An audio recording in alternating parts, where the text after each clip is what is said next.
magandang umaga po sa inyong lahat at welcome to another edition of Kapehan sa Davao. Here at the second floor of SNCT Annex. We'd like to thank SNCT Davao for hosting our weekly Kapehan. Also to delicious, we're also we'd like to thank speaking for the delicious donuts and coffee. Actually, we have 3 sets of guests. Nandito po yung this is the group from World Coral Day, and we have from the Department of Justice Action Center that will be launched. And we have also the 18-day campaign to end violence against women.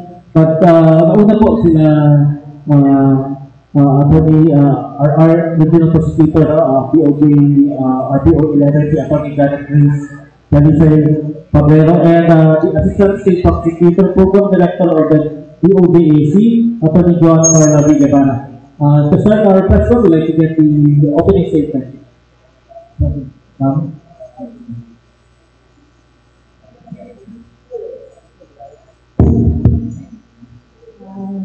To our viewers and our listeners, maligayang buntag sa tanan.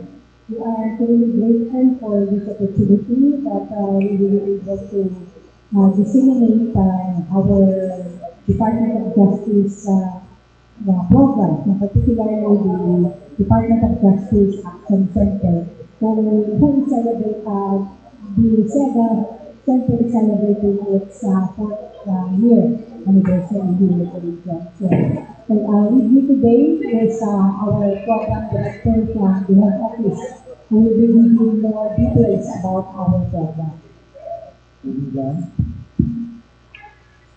Good morning.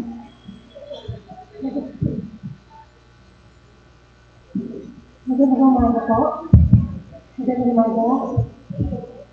So, ako po program director ng DOJ Action Center. Kasalukuyan po ang DOJ Action Center ay ang frontline office po ng Department of Justice na tumatanggap po ng mga tulong na nangangailangan ng tulong na legal, na talo. We also conduct mediation services. Also refer any request for assistance po ng mga mamamayan sa mga nararapat na ahensya po. And most importantly po, any complaints regarding the DOJ or the Office of the Prosecutors, pwede rin po sila ng DOJ Action Center. Okay, start. You mentioned on yung Action Center. Ano po yung you said yung that they can avail, no? Ano po yung services talaga, and how can these people, the public, avail of the services, and saan po siya located? Meron po kami yung regional office sa Davao, gaya po ng sabi ni Ate Janet, 4 years na po, pero nais na po namin paalam sa lahat ng mga nanonood, mga taga-Davao, kung kailangan po nila ng tulong, lalo na po sa mga legal na problema, punta lang po kayo sa aming hanggapan. Sa tapat lang po ng Justice Hall, yung parang na building po yung location, second floor, DOJ Action Center po ng Davao. Pero meron din po kami DOJ Action Center sa lahat po ng Pilipinas. Meron po kami sa Manila. We also have a DOJ Action Center in Region 1, Region 3, Region 5, Region 7, Region 9, Region 10, and Region 11 po. Kasi ito po yung mga. So, sabi 4 years na English or dito sa Davao, dito 4 years na kayo? Yes po, 4 years. Pero sa totoo lang po, 39 years old na po ang DOJ Action Center. Halos kasing tanda ko po ang DOJ Action Center sa Manila. Pero ngayon lang po sa ilalim po nila former President Duterte, also our current administration, pinalawak po ang DOJ Action Center para po mas maraming Pilipino ang matulungan. At saka po yung mga regional prosecutors po natin, they have also been running the DOJ Action Center. So right now, the administration is focused on strengthening and expanding the services of the DOJ Action Center. Attorney Fabians, bakit po 4 years, 39 years na siya, how did it come na nag-reset na siya na kayo sa Davao? Yung Rojak Center natin actually na-evolve. Before it was attached to the Department of Justice, Regional Justice Offices and Field Offices. So then until now, dahil hindi na ma-reach ng iba, yung mga field offices yung Rojak office natin, we have been giving counseling, providing legal assistance, as long as hindi na mag-conflict sa LTS na role. No? So we have been doing that ever since. But yung 2020, na-institutionalize na talaga siya as a separate office under the DOJ dito sa ating region. So in 2020, that was pandemic, nag-launch tayo ng ating Rojak online. And eventually, nag-evolve tayo ngayon, nagkaroon na tayo ng physical office. Same, yung mandate, same lang din sa national. May unique ba siya sa Davao region? Dito sa ating sa Davao, it's similar to the head office. No? Kasi minsan nagsabi sila na maraming offices na provide ng legal assistance. In fact, that is a benefit of everybody because legal assistance is not just, it's a very difficult task. Hindi mo ito accessible sa lahat. No? Sa Rojak kasi, it's the type of services we provide in the region is broad spectrum. We do referral, we do mediation, we do legal assistance and counseling. And so, medyo expanded yun. And then we are also, yung sinabi nga ni TV, which we are also promoting right now through the mandate of the SOJ. Yung mga 888 complaints, yung mga clarifications na sought by our public, can already be directly propounded sa ating Rojak. Kasi yung iba kasi may misunderstanding lang, no? Hindi naiintindihan yung proseso, hindi nabasa yung resolution ng fiscal. So with Rojak, magkaroon ng opportunity yung ating mga tao na explain sa kanila bakit ganito yung mga resolution at magkaroon ng ma-prevent natin yung misunderstanding. Kasi hindi naman kailangan na yung lahat ng complaints natin negative agad. In fact, kulang lang sa explanation. So, mas ma-expedite yung pag-assist if we have this facility in our department sa DOJ. Okay. We like to questions, but we like to also acknowledge the presence of our friends from the they will be talking about the 18-day campaign to end violence against women. Pwede rin makuha kasi diba action sector kasi ilan po ba yung kasi parang legal yung campaign by BAG Bausi, no? Actually, sir, sobrang this is a very timely campaign because in fact, region Davao has already a program this very Sunday regarding the 18-day campaign against violence. So SOJ is actually very vocal about supporting and strengthening this 18-day campaign against violence. So thank you po for also inviting us together with all our other guests para po mapag-usapan din po kung ano yung gagawin ng Davao today regarding po sa 18-day campaign against violence. Kasali din kayo pala sa... So we are joined by Police Major Catherine B. Dalaray, the spokesperson of PRO 11. We have Ma'am Norma Timandin, the IBDB head, Integrated Gender Development Division of Davao City. We have the Executive Director, General Anpo of Kadikala. And we have Sherwin S. Concobeta, Regional Women and Solo for Parents Focal, DSWDFO of 11. Opening statement, we start with Police Major Catherine Dalaray. Thank you, sir. And good morning po sa inyo lahat. Maraming salamat at na-invite po tayo dito sa ating 18-day campaign against violence against women. Magandang umaga po. Good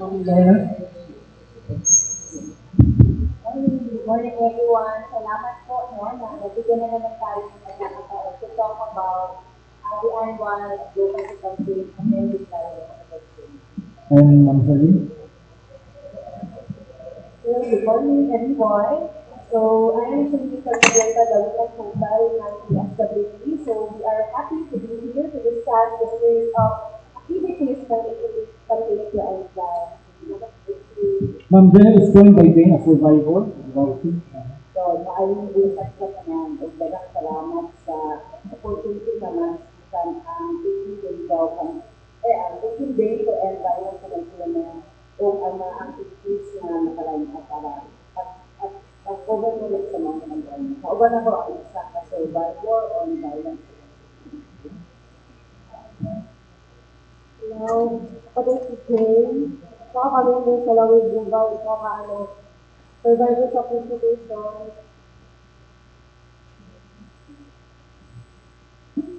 Kailangan na ako, first time ako din matubang dalihan, kasi i-open ako and agad sa mga kababaihan.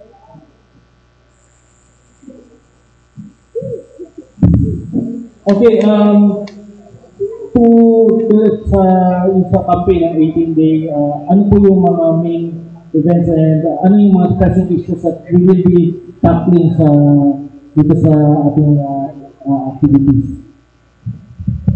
If you recall, no, the city is committed in addressing violence against women, and one of its manifestation is the creation of the division under the office of the city mayor, no, which acts as coordinative and monitoring body. So, ang among division nag-partner na sa lain-laing stakeholders because we have this women development code, and we highly specify and emphasize that on today, November 25 until December 12, maulitan na ang annual campaign in the Philippines to raise awareness and unite individuals and officers, mga organizations in combating violence against women. So makita natin ang padayon ng pagtaas, no, sa mga kaso ranging from battery, economic abuse, even sexual abuses, rape.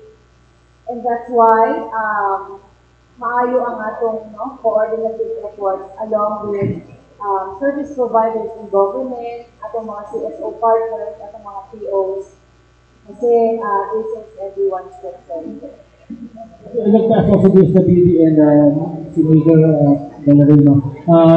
Kasi yung mga issues, like for example, yung sa Gabo, I think yung mataas incidents ng rape cases, has been paano po natin sa ma-address and also to Ma'am Charlene, ano yung mga pressing interventions that is undertaken by the SWD? Start with Ma'am Charlene. For the rape cases and other violence against women and children, actually po, we conduct various tulong-tulong sa mga barangay, and then we also conduct education, information to children sa mga schools po. For them to be aware kung ano yung rape, ano yung sexual abuse, ano yung mga prevention, ano ang dapat gawin yun ay nangyari sa kanila. Kasi usually sa mga victims, takot talaga silang magsumbong dahil tinatakot sila ng mga persecutors.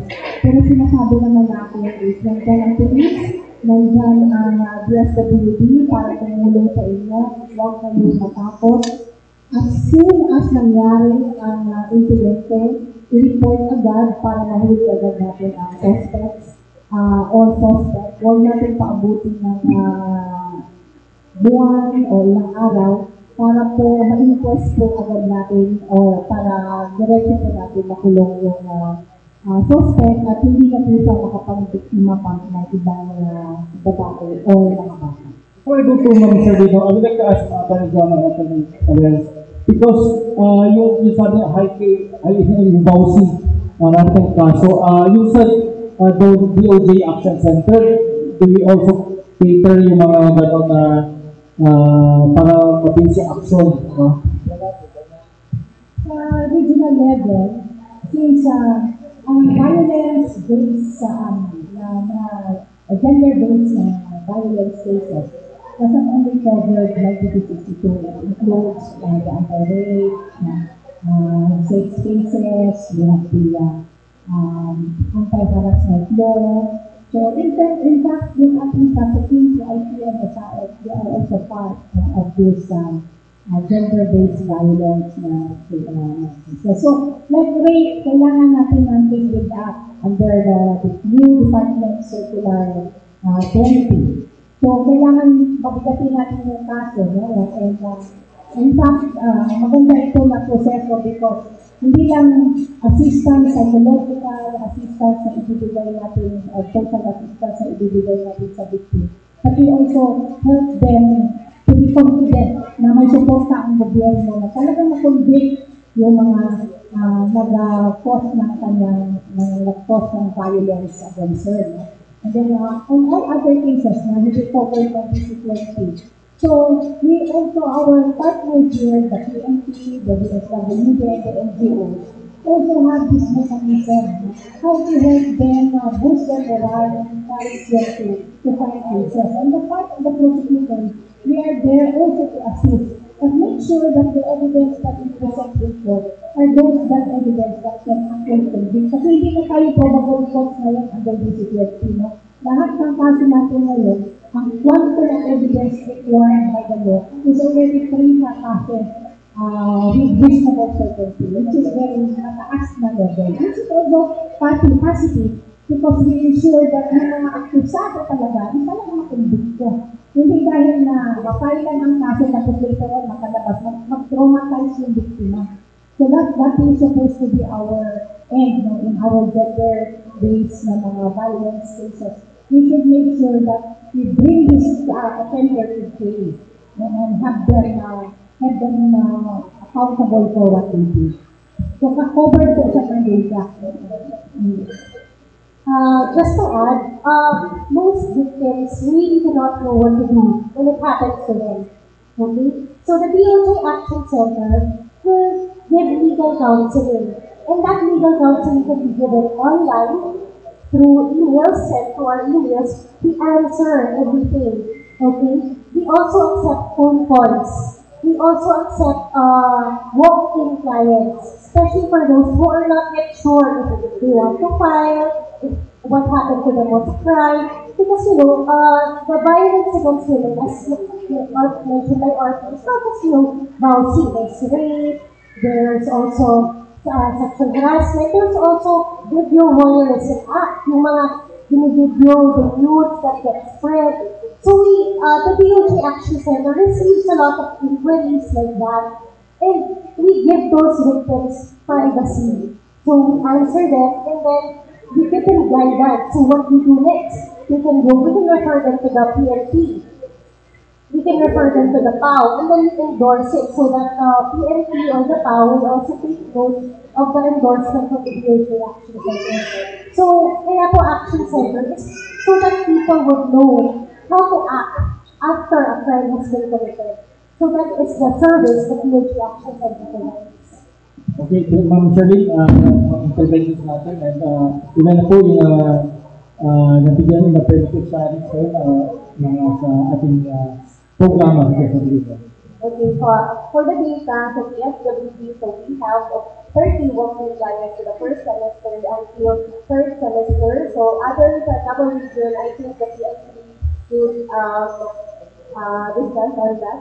If ever. Kasi may setup po kasi sila. So, sa amin po, may 30 po kami. So, those 30 are given interventions like psychosocial counseling and referral to our CIS or the Crisis Intervention Section, if ever ano po yung need ng client. And also, we have referrals for the legal interventions as well.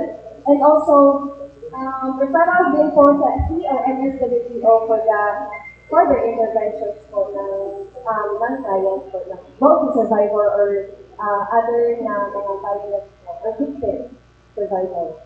So, okay, si Attorney, si Ma'am Janet, yung kasi yung last time ka nagbigay dito, yung asait parang what is kaso na online na kumusta na po yung prevalence nandito since yung last ka nag-guest? Sa last na mga pag-guest, ay nagumag ng isa, pero hindi pa yung makaano ba, apat sa DSA ang pag-guest at sa isa.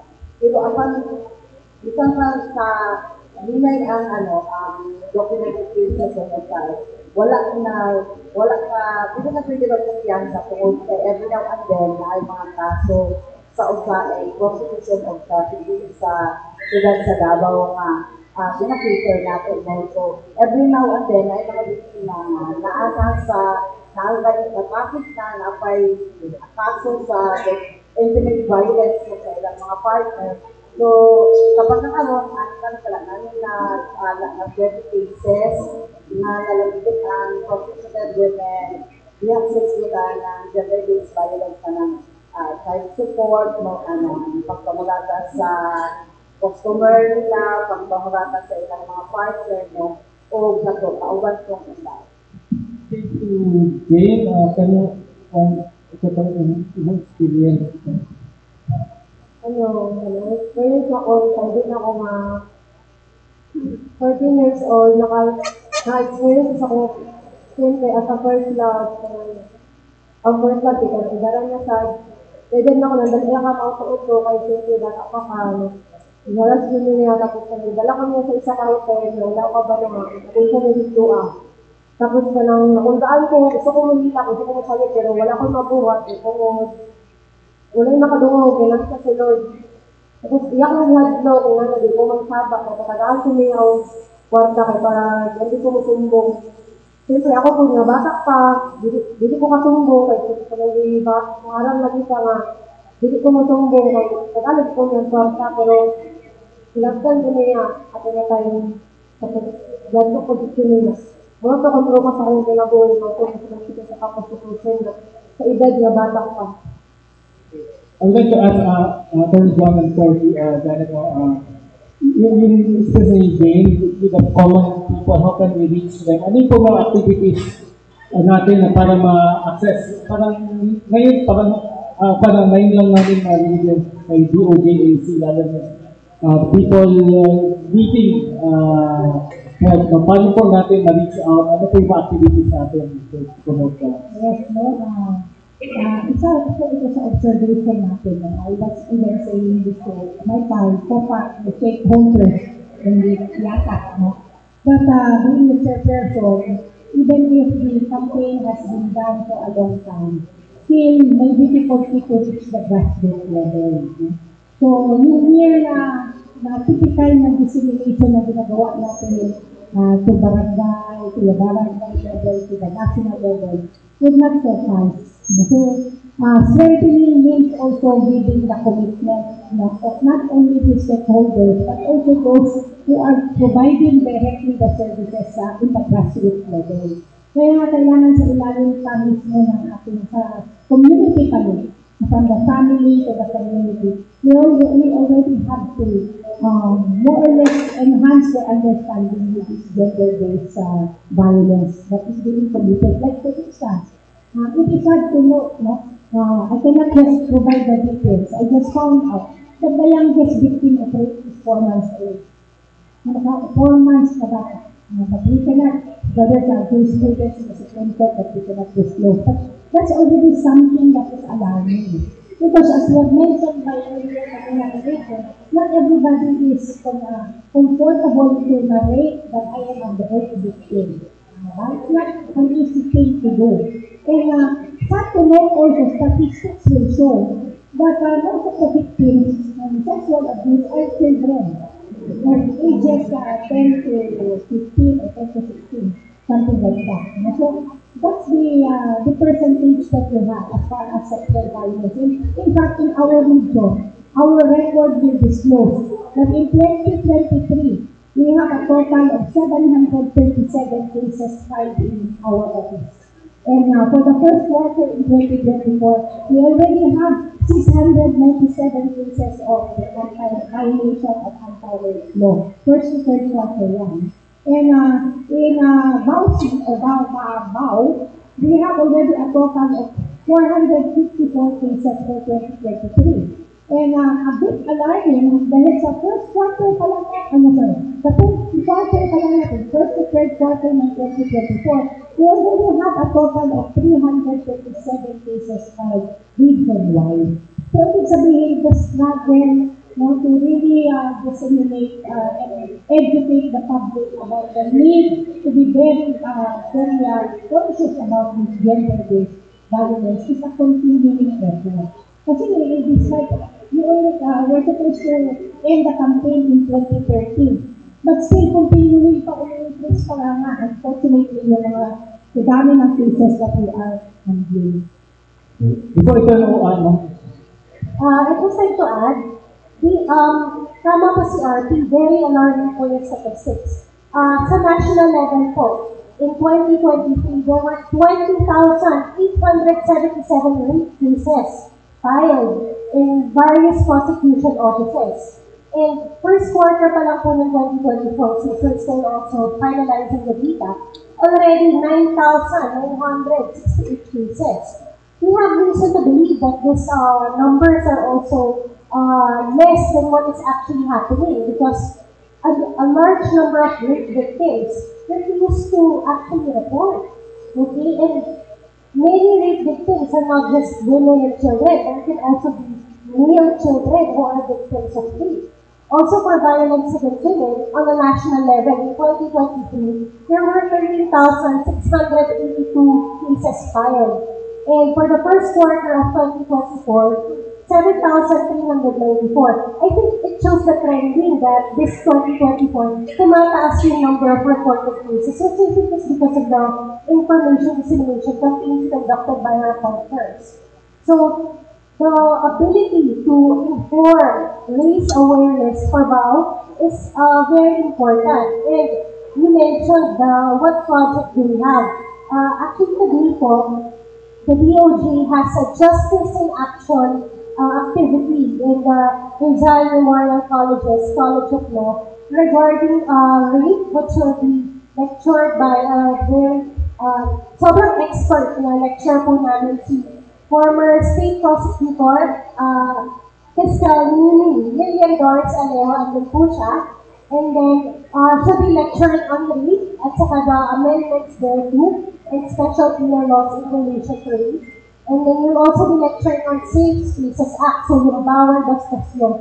So kailangan po talaga ma-educate ang mga tao para makagawa sila ng nararapat na action kung may mangyari ng masama sa kanila. Okay. Before I turn over to Amanda and Mike, ito as Manlo na sa IGDP, kasi mataas yung kaso sa inyo din ba na nag-report sa inyo? Ano yung data? If you recall, the Office of the Special Counsel was created as early as 2006. Meron kami declare a 10-year period na statistics. From 2014 to 2023, we have 17,748. Meaning, tumutugma sa national at the local scene, in Davao City alone, yung 2023 natin, 2,707. If we compare, on VAUCIF, then 2022, 1,864. So, kung makikita natin yung trend, yung pre-pandemic kasi yung pinaka-mataas na in 2019. Tapos, bumaba during pandemic period. Tapos, bumalik in 2023. Tapos, nag-escalate pa siya. In 2022. Tapos, sobrang nag-increase in 2023. So, kadhan din ang nag-report because services are available, Isapod na siya. Information also, in a way, we believe is well disseminated. Kaya panel sa Presidential Biden, ask ko lang mga despite sa campaign na gano'n with regards to gender and development campaign, and then meron pa tayong mga other laws, meron pa tayong status and still yung prevalence ng gender-based harassment and violations is andyan pa rin. So, kung sa itong buhaton na para mas ma-educate nato ang mga tao, like sabihin na lang kami na Ibarra na natin mga efforts through in partnership with RMC School of Law. Kasi ba ang mga angay natin na buhaton para ma-educate din natin ang mga tao about this gender-based harassment and violation? I believe this is something cultural, no? Murag na, ginagawat natin ba ang papastos, isa sa nakita namin, no, mga pamahagi is to involve our men and boys. Naku, ulit tayo matabang, no? Kung atong ginatanaw nga kaning mga green jokes, kaning mga no, name calling, it should not be acceptable. No, walang excuse po sa gara, pag ginastos, no? And we have actually prepared modules. I think isa na sa AMUA, isa na nakita na we have to focus on educating our boys and men. No? In media, in corporations, in schools, because once mahimo po advocate ang mga lalaki, sila ni mga mahimong champions, no? On gender equality and women empowerment. So isa na, pero daghan pa pwede mo. Nato ba yung plano ang IGTV, ma'am, to collaborate with the Department of Education sa pag-apin amin sa katong pagpapahalaga ba na Yes. In 2020, ang IGTV, kauban ang Taligala, we are successful in integrating several modules from grade 4 to junior high school, no? Ang mga concepts na sa laing-laing subject, laing-laing grade level. So DepEd, Davao City School Division Superintendent was able to create, no? Nahimo siya modules integrated in the curriculum. So kung ngayon integration in the curriculum, we've started that. And daghan kayo efforts din ng city, mga national, DOJ in particular, mga NGOs, along information dissemination. So, paano rin siya, ma'am? On that rin siya na program sa itong mga schools. Yes. Pero ang sa pabilang efforts natin ma'am to really educate, especially sa mga advocate, ay may kaunsa ba sa mga advocate? Hindi ko dato mapinpoint, no? Kahit ang matagtao, kung sa kultura, it is shaped for how many years. Therefore, we have to unlearn, we have to deconstruct a lot of, kanang mga misconceptions. Pero kato akong natanaw, I think very powerful ang katong engagement with boys and men. I don't know with my colleagues and sa production. Okay, question from Carlo from Kadampan. We are also live stream at Kadampan Digital and also the PIA Communications. Pardon? Thank you so much, Sir Rudo, for recognizing with the due diligence of our esteemed colleagues from the media. This is timely because today is we celebrating Day Campaign to End Violence Against Women. I will just go on first with the IDTV head about in relation to the vow and vow campaign.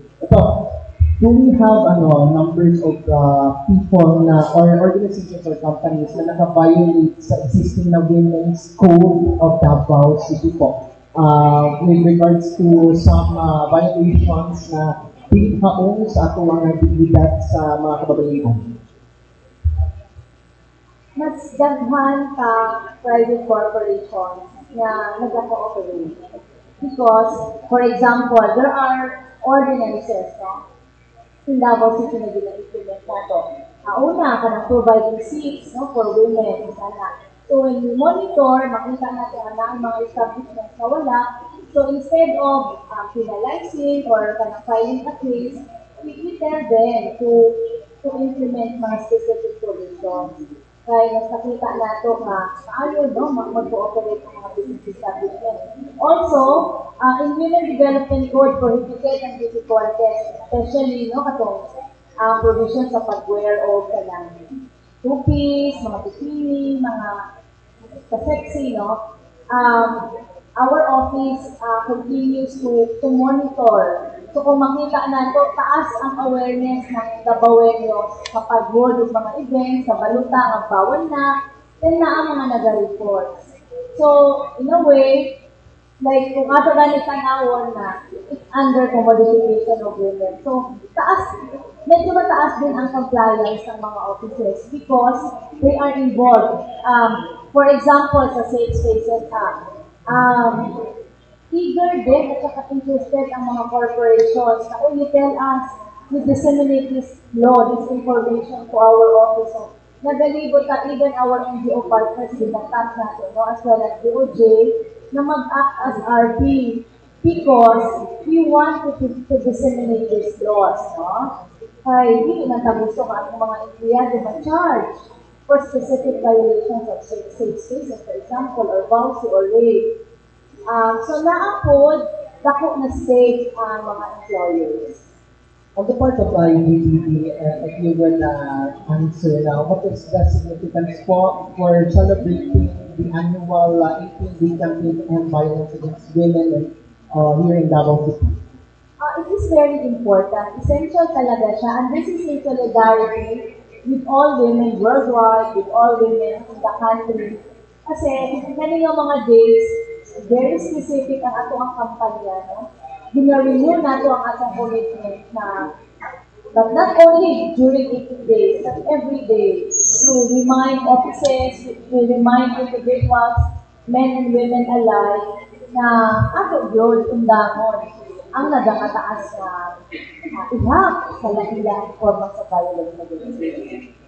On the part of the DOJ, I would like to ask regarding attorneys, also on the part of DOJ with the efforts to support within the 18-day campaign on violence against women. So today, sa main office ko, there was a program launching the Men Opposed to Violence Against Women. So, a lot of new officials made the move pledge, and I think we'll be replicating it throughout the regional offices all over the Philippines. Because of course, you want to also make sure that our officials are in line with the thrust of violence against women. And then today, as I mentioned, we have a free lecture seminar at the Rizal Memorial College of Law.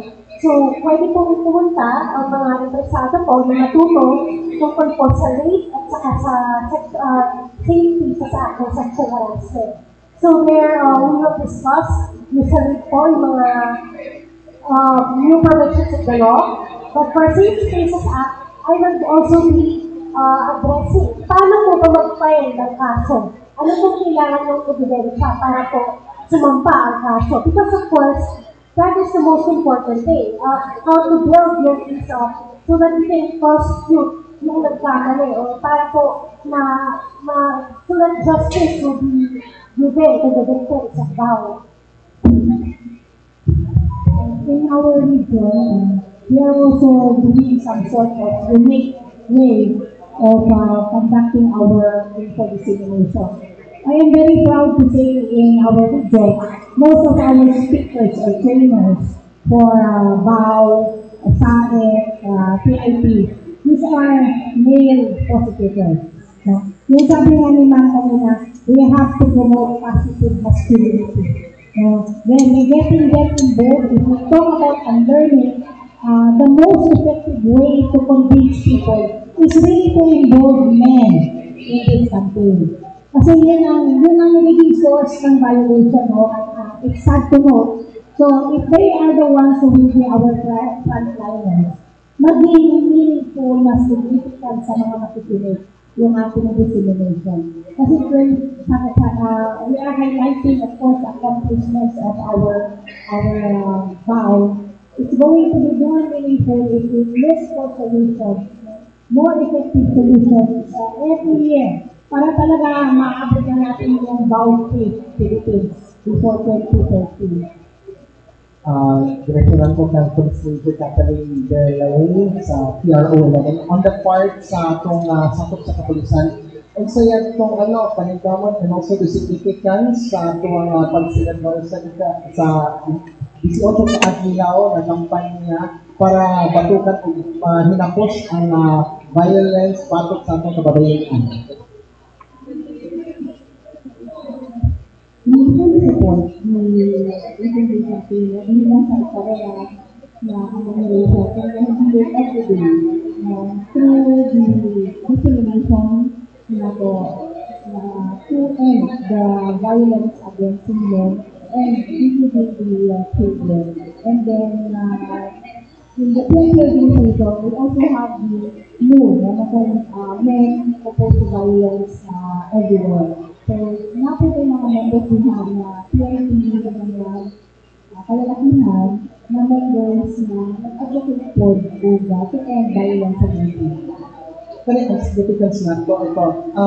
Will you not tolerate sa mga pipilan ako ng mga sakop sa kalalaginan ng sakop sa kapulisan na magbuhat o may binahatag bakit sa atong mga asawa o lilika at mga kaubanan sa mga police stations in the respective PORs? Yes, we will not tolerate definitely.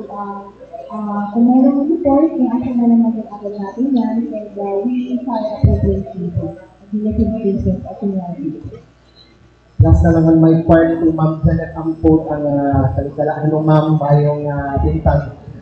Gusto lang namin i-emphasize hindi sa inyong NGO about sa, of course, frequently asked question naman pero of course, ang significance aning patiglampitin, patigduyog, patigdait sa atuang kampanya sa 18 adlaw aron tapuson na gyud ang violence against women.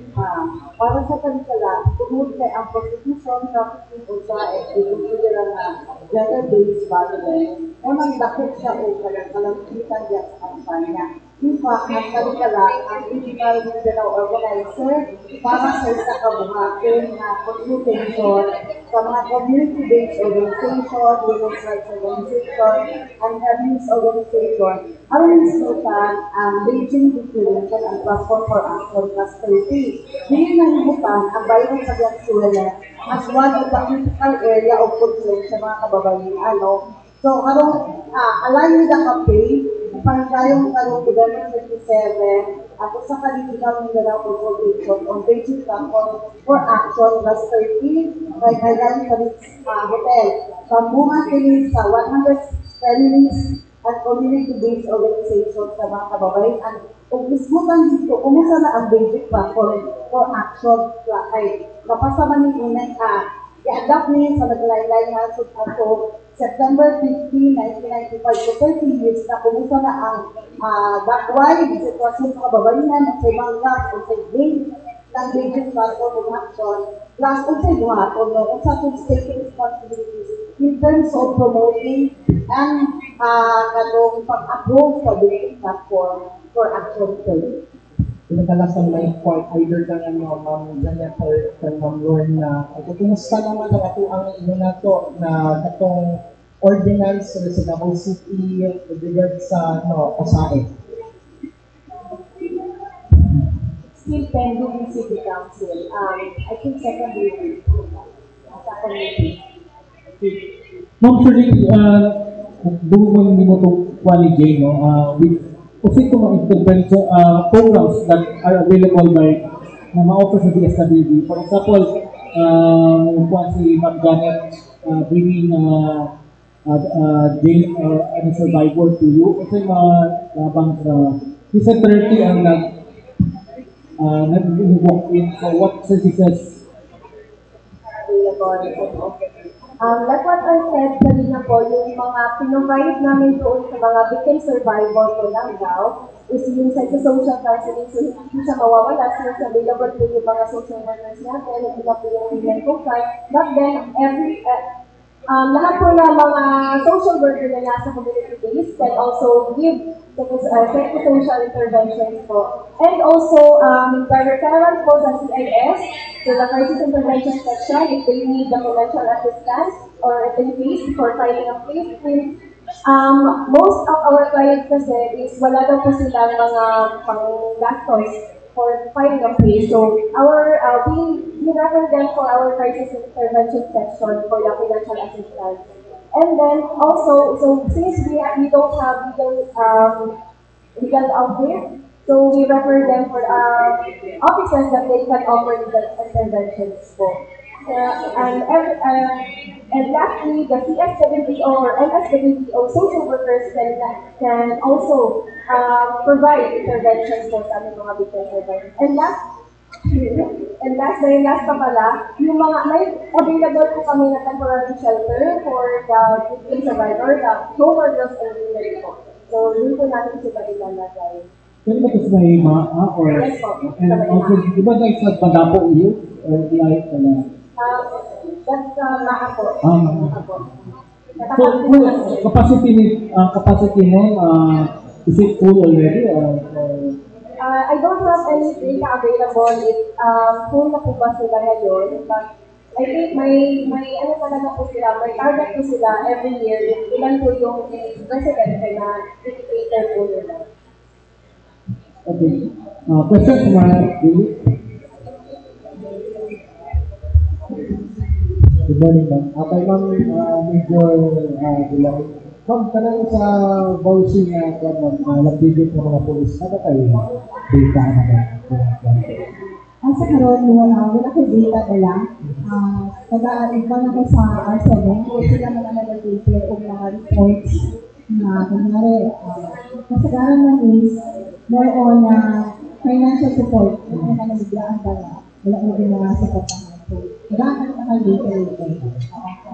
Sila ang report na PNC member na ipang-reklamo sila ng mga asawa ko sila. Ma'am, nadugo ko kira ko itong data sa regional prosecution sa iba't ibang. Marag nag-drive ba ito sa data sa ang dito sa R7 sa ko karon, ginawa ko October 2019 na daw, 352. Kasi rate. Pero sa rate na record, sa kailangan na-invest. Mahigpit yung mga rate na 13. Kaya kasagaran sa rate agents, rate na 13. And then, i-compare mo sa 2024, na-align 280 na daw. Baba siya 20%. Nataas last year compared sa this year based sa ang record sa bank. Finally, kay ma'am, Febrero na. Febrero po. Katong 4 months po, pinakabata na maybe 11 po. Ako lang i-clarify ka na, hindi naman good pwede to inside ang amount of reporting. Kaya naman ko yung mga cases na refer sa na wala na sa sarili na time. So, ang among statistics, ako lang yung time dito ang natin. Good morning. I'm Joel Ostudiga from the Netherlands. We all know yung data ng rape cases is underreported. So, do you have a percentage of how much is unreported? What percentage? We don't have an estimate of that. Yung sa rising cases now, you mentioned 2023 compared to the first quarter of 2020. Okay. Sir, to answer your question, yung percentage of unreported cases, we cannot really tell. But based on statistics po, there is reason to believe that 1 out of 5 Filipinos experience sexual assault in their lifetime. And then 17% po of Filipino children in just 13 to 17 experience sexual violence. Tapos, nearly 500,000 Filipino children are trafficked to produce new sexual exploitation material. So, 2022 lang po yun. So, wala po tayong number po. Hindi po natin alam sino pa. Pero alam natin, ilan. So, 1 out of 5. So, it's underreported. We imagine, siguro, the number would be more. 5, 4 and 5, or 2 and 5. So, but definitely, 1 out of every 5 Filipinos experience a form of sexual assault. So, I guess let's do the math there. Yung data nyo na first quarter tumaas,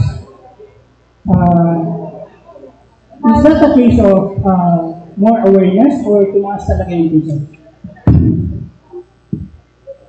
Well, it's hard to say if it's more awareness, but definitely po, we would say that because there are more people coming out and reporting, it goes to show that there's more awareness, there's more trust in our government officials, and also the efforts of our workers. Yeah, so ano po siya, kapit-kapit po yung, it's a, natural occurrence when, there's awareness, there's education, and there's also assistance and support from our partners in the government. So it's good that we have a diverse panel. So maybe you can all chime in the legal value chain, from lawmaking, from reporting, from intervention, from prosecution, from incarceration, from support system. Can you assess saan yung parang nagkulang tayo? Are there enough yung mechanisms ba strong enough para to finally address these gender-based violence and rape?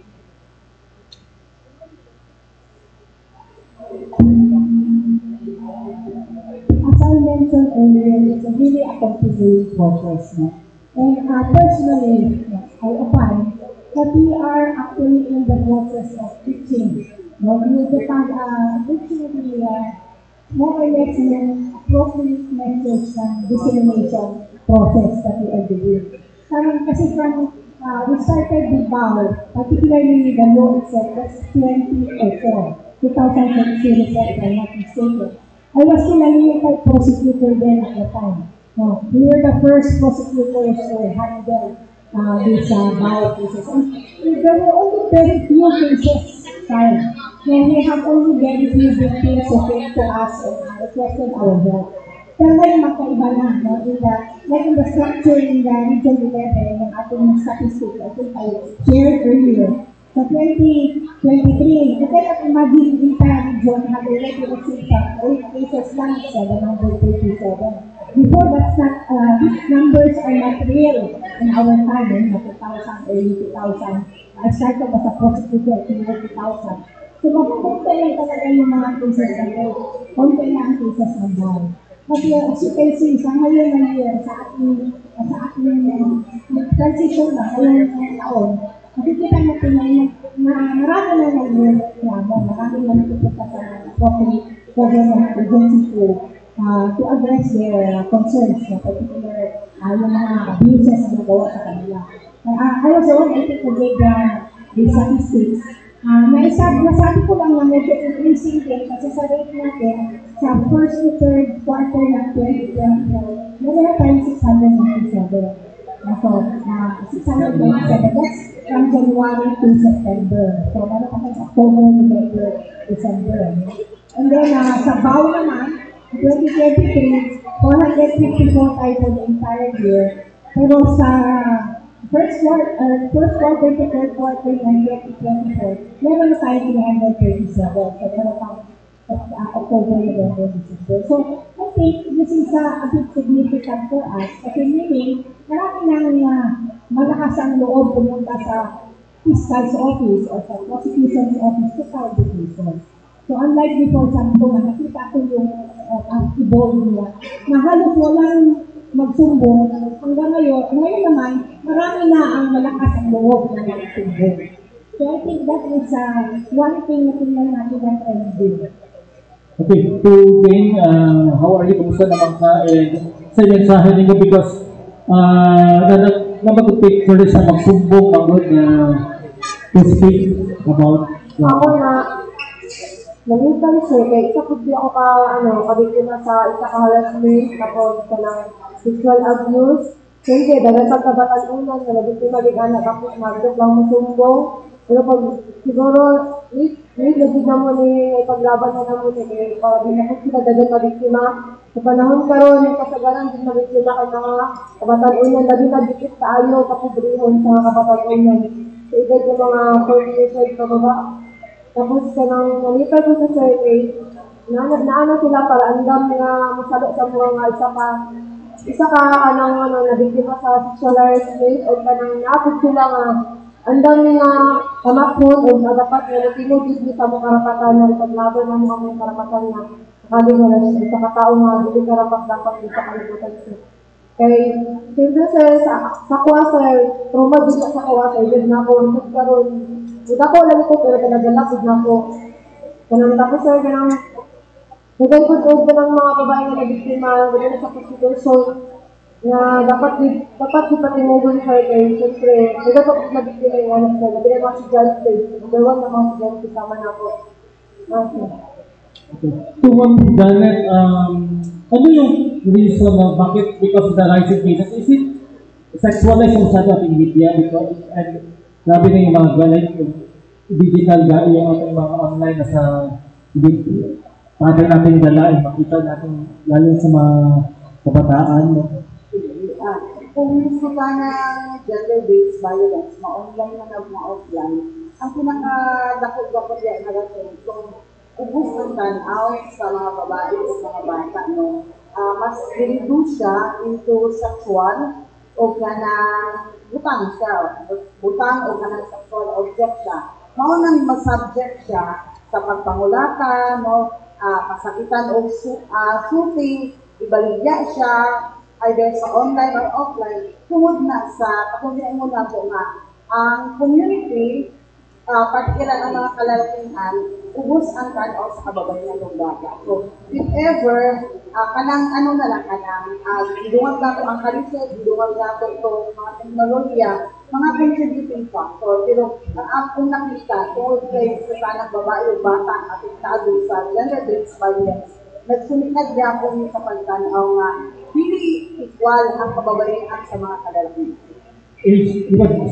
Google naman lang na parang mindset, no? It's very colonial times for we are already modern age. Let's see, it prevails. It still prevails, kaya reinforces siya.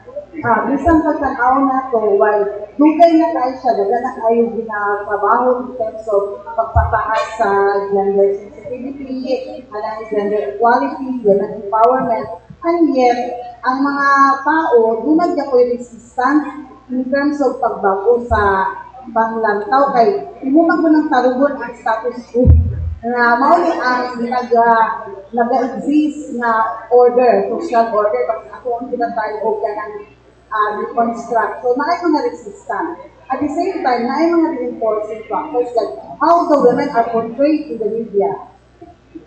How are the women portrayed in social media? At the same time, some of the women embedded sa iya kung tanaw niya nga she's there para i-please ang mga kalalakihan. No? So it's not only men who holds the kanang pagtanaw nga ang babae, ano lang siya. Even women have this notion na I am here to please my boyfriend, I am here to please my father or my the men in my life. So, kana tong kana ang hagit, no? Mao tong susugan ako ang dapat ang team system karon o core messages dito i-target sa mga kalalakihan. O katong mga nagagunit pa sa panguna-una na ang babae ubos, no? Bitang pamunta daghan ng babae sa istorya, daghan babae nga sa posisyon. And yet, daghan paghapon na yung babae nga nakulatahan, maharas, no?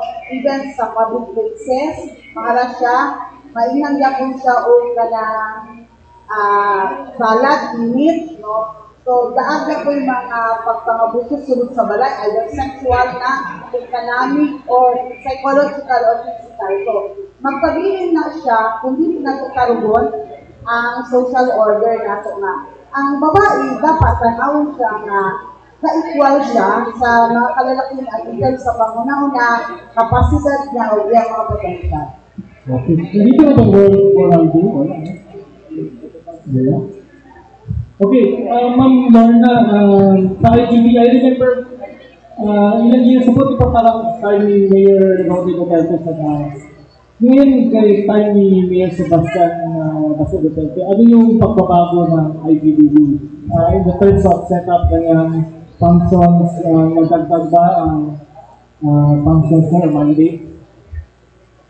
Since we were created the Bayan Ordinance in 2003, so nagabago-bago man ang mayor every after election, wala pong pagbabago ang aming mandate. But very specific, during the time of Mayor Baste Duterte, currently, when he assumed, yung style niya, tinawag niya lahat ng department head, no? Including me as a division head.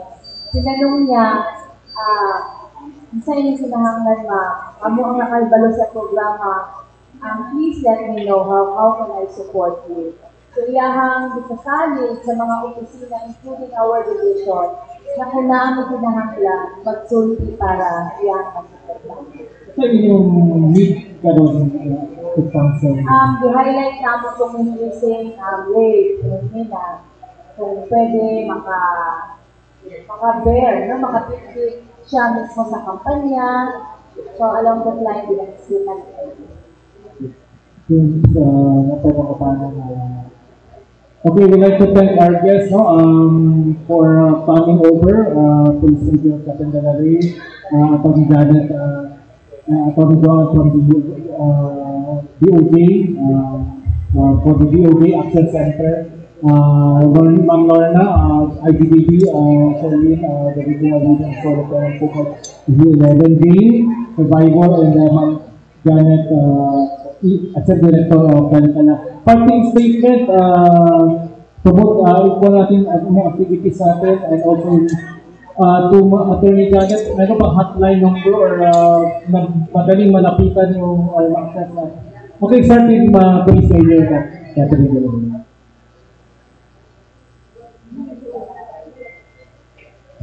Thank you, sir. The campaign on the end violence against women, hindi lang siya trabaho sa PNP, trabaho sa DOJ, at other agencies, and NGOs. Hindi concerning sa kanang komunidad. Pinaka-basic din ang sa family.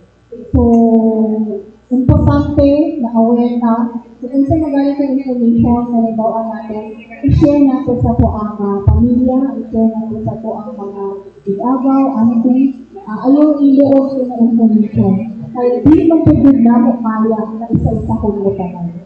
So, kung nag-share na sa inyo ang mga social media about other things, please share po niyo ang campaign natin to end violence against women. And our police are better equipped now to handle cases compared to previous, no? So, meron natin child and guest students and women. Yes, may dedicated na help desk for women and children. And rest assured na confidential po ang inyong i-report sa amin.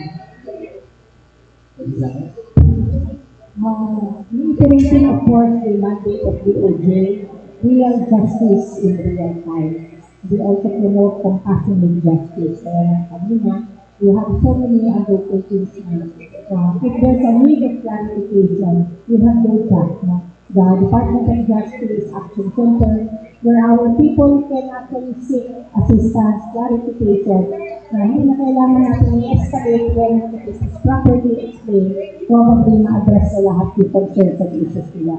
Now, with respect to those that we do level which I represent na, we have, kasi social media is the most powerful tool at the moment. So we have a DOJAC 11 page, and in that page we will be providing our PNDT number, kasi yung process pa yung ating PNDT. And our, hindi ko kasi alam yung hotline, but we will be posting there the hotline number natin center number. They can also call in this office if there's urgent need at hindi ma-address agad through messenger. Now, I am also encouraging everybody to join us in our celebration for the 18th day campaign to end, of course, please remember this is not just a fight of the government. It's actually a collective effort. So, we will also want to extend our gratitude to our NGOs. Kasi ang laki po ng kanilang tulong sa gobyerno para to promote this campaign. Region-wide and even nationwide. Wait, Attorney Janet, because yung may pinakita data, yung mga data na, for example, ang media, serious na media, could they access can they go to the DOJAC to ask for mga data regarding sa mga number of cases o statistics? with the statistics of the cases in the region, you may go to my office. No? Kasi the regional office exercises administrative supervision to all the field offices that will be collect. So if you want reports about rape cases in the region, including acquittal, conviction, so they can actually access it through our office. Pero hindi kami makabigay ng mga specific details because we also have to protect the interest of the public. Meron din tayong data privacy law. So, hindi lahat ng mga details pwede natin ma-provide. Tatag ko din lang po, yung hotline po kasi, it's in Manila, but pwede po from all over the Philippines tumawag din sa number na yun. Our hotline is 8521-2930. So anyone with an inquiry will be entertained by our volunteer lawyers. Or minsan po, ako po minsan kumakausap directly. We also have an email. So kung medyo nahihiya kayo mag-chat kasi gusto nyo itago yung babasa ng iba, you can also send an email po to the DOJ Action Center at doj.gov.ph. And we also have yung Facebook page. So right now, justice is very accessible. All you have to do is contact any of us.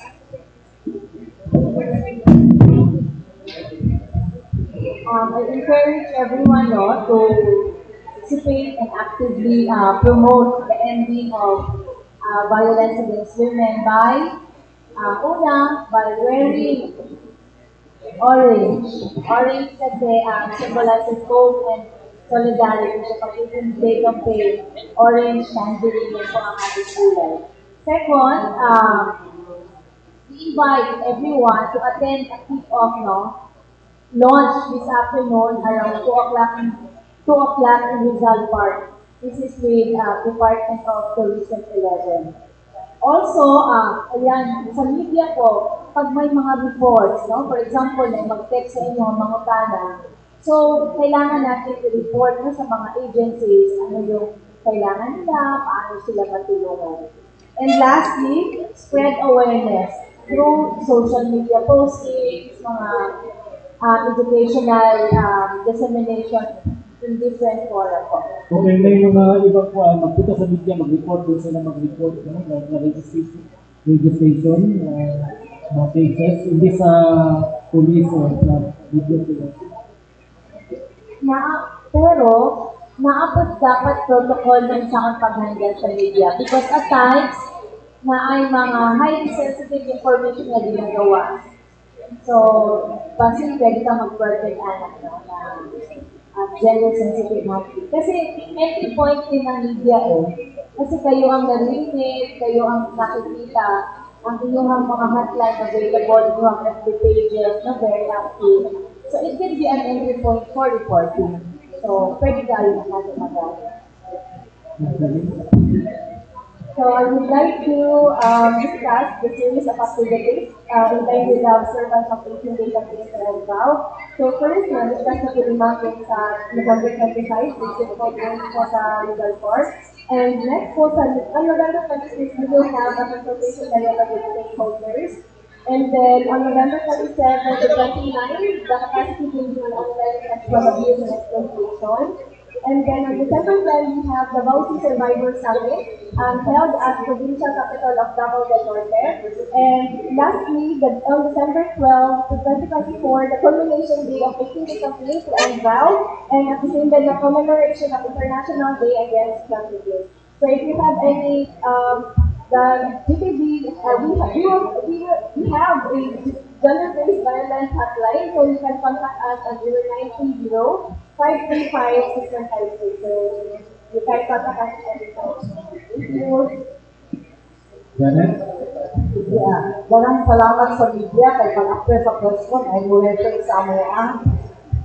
So, that means effective ang yung media in terms of ang pagpataas sa kayo mga sa mga biktima na nagpakayong. I-plug niya po na ako, i-invita na ako kung nilabot bakante through the assistance ng Global Affairs Canada, Philippine Business of Social Progress, Women and Gender Institute, Women and Gender Studies, ang Women's Legal and Human Rights Bureau of Talikala will hold the regional Mindanao consultation on Beijing Platform for Action on November 27 from 8 a.m. to 6 p.m. There will be 106 women and families who will be discussing women empowerment, violence against women, this will give us data on what really is the situation of women in Mindanao, not only on violence against women, but on decision making as well as how we access institutional mechanisms to with regards to women empowerment.